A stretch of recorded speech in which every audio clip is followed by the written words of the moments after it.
முன்னொரு காலத்தில் 2 இராணுவங்கள் யுத்தம் செய்து கொண்டிருந்தன. எதிரி நாட்டுப் படை அடுத்த இராணுவத்தில் எக்காளம் ஊதுபவனை சிறை கைதியாக பிடித்தது.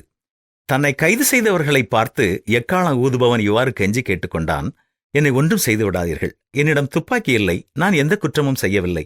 உங்கள் வீரர்களில் ஒருவரை கூட நான் கொல்லவில்லை. நான் இந்த எக்காளத்தை மட்டுமே வைத்து எனக்கு சொல்லப்பட்டபடி அதை ஊதுகிறேன் என்று சொன்னான்.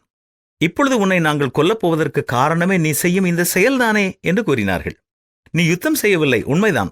ஆனால் உன்னுடைய எக்காளம் யுத்தம் செய்ய மற்றவர்களை தூண்டிவிடுகிறது. இதன் விளைவாக எங்கள் வீரர்கள் பலர் மடிந்து போனார்கள். எனவே நீ சாகவே சாக வேண்டும் என்று கூறினார்கள்.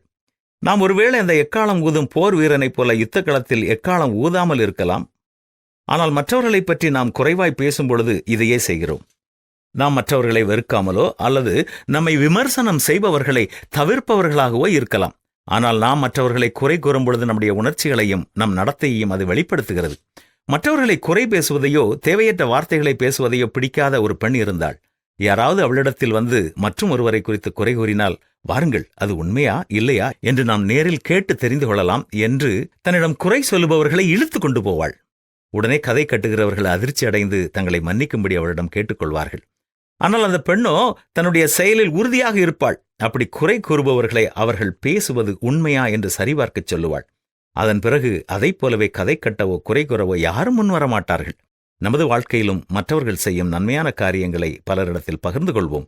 மற்றவர்களை கட்டி எழுப்புவோம். மற்றவர்களை தட்டி தகர்ப்பதை விட்டுவிடுவோம். நல்ல உறவுகளை கட்டி எழுப்புவோம். பிறருக்கு விரோதமாக பொய்சாட்சி சொல்லுகிற மனுஷன் தண்டாயுதத்துக்கும் கற்கத்துக்கும் கூர்மையான அம்புக்கும் ஒப்பானவன் என்று பரிசுத்த வேதம் நம்மை எச்சரிக்கிறது.